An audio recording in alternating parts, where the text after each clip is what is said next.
Good morning. My name is Mary Tisdale, and I will be doing my presentation on Phillis Wheatley for the years of 1753 to 1784. It is early in 1761. Two African girls are stolen from their homes and families.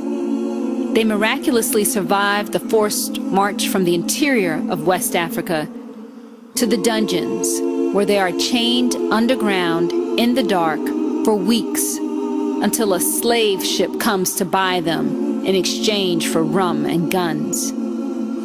They move from the dungeon to a watery prison in the hold of a ship called Phillis.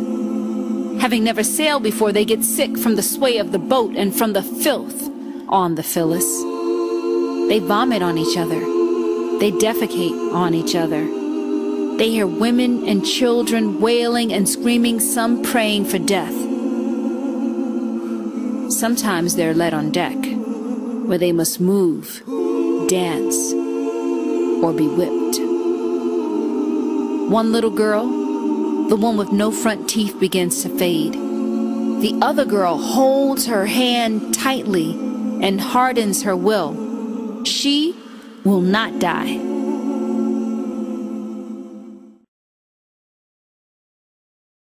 Phillis Wheatley, born in Senegal, Africa, and named after the ship that she was brought from Africa to America. She was captured by Africans and sold into slavery at the age of 7 to John and Susanna Wheatley of Boston, Massachusetts, on July 11, 1761.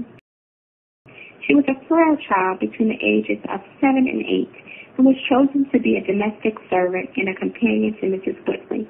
John and Susanna became close to the young slave, and she was accepted as a member of the family. They knew that she had the desire to learn. Rather than to punish her for trying to learn to write, they encouraged her. The Wheatley's daughter began to tutor Phillis in reading and writing. She also learned English, literature, Latin, and the Bible. Her best was writing poetry.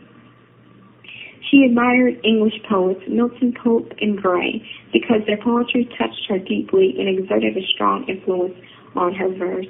Phillis' poems reflect her religious, classical New England upbringing, and several of her poems also were dedicated to famous personalities of the time. On December 21st, 1767, at the age of 14, Phillis published her first poem in the Newport Mercury entitled On Messrs. Thrifty and Coughing.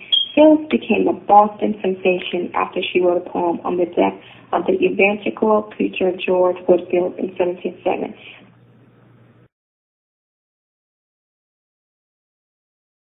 In 1773, Phillis traveled with Nathaniel Wheatley to England to find a publisher for her work. Selina Casting, the Countess Huntington, helped her publish the collection poems on various subjects, religious and moral, which was the first book ever published by an African American. Phillis' popularity as a poet both in the United States and in England brought her freedom from slavery on October 18, 1773. But she stayed with the Wheatleys because they were the only family she had. After being freed, she published both an anti-slavery letter and poem to George Washington. In March 1776, 3 years after writing the letter to Washington, the president requested to meet her. He liked her poetry because it reflected independence and Revolutionary War. President George Washington wrote to Wheatley thanking her for her great poetic talent.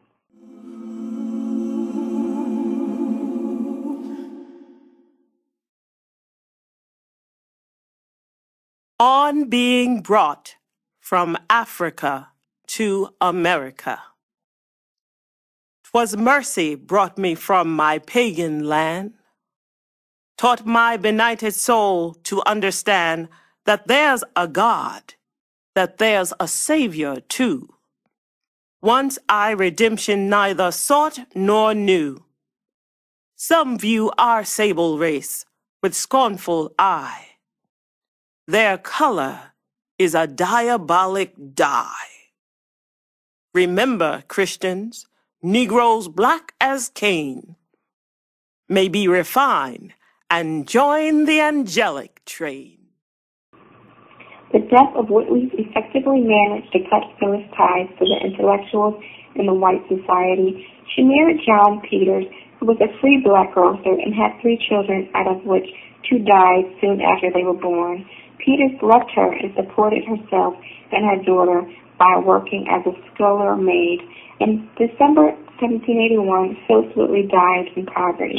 She was 31 years old. Her child died a few years after her death. She had written another volume of poetry, but it has never been found. Because many white people found it hard to believe that a black woman could be so intelligent as a writer, Phillis had to defend her literary ability in court. She was examined by John Irving, Reverend Charles Chauncey, and John Hancock. She was capable of producing such works. The publishing company, along with Mr. Wheatley, continuously wrote letters to them to defend her work. In Wheatley's memory, Wheatley High School, established on January 31st, 1927 in Houston, Texas, started out as an all-black school due to the Jim Crow law. In 1970, it was desegregated. Many more schools set up across the United States and Wheatley's honor. The little girl with no front teeth survives. She is renamed Phillis, after the ship which took her from everything that made her human.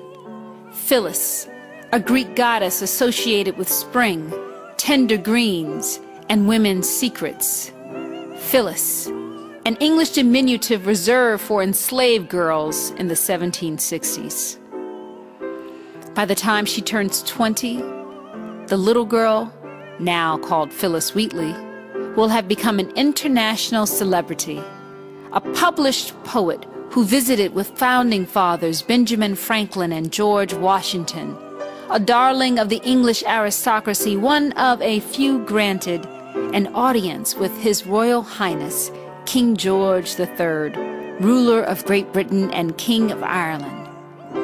Supported by her extraordinary mistress, Susanna, Phillis becomes known as the African poetess, and in 1774, Phillis Wheatley becomes the first African American to publish a book. Thank you, and this is my presentation.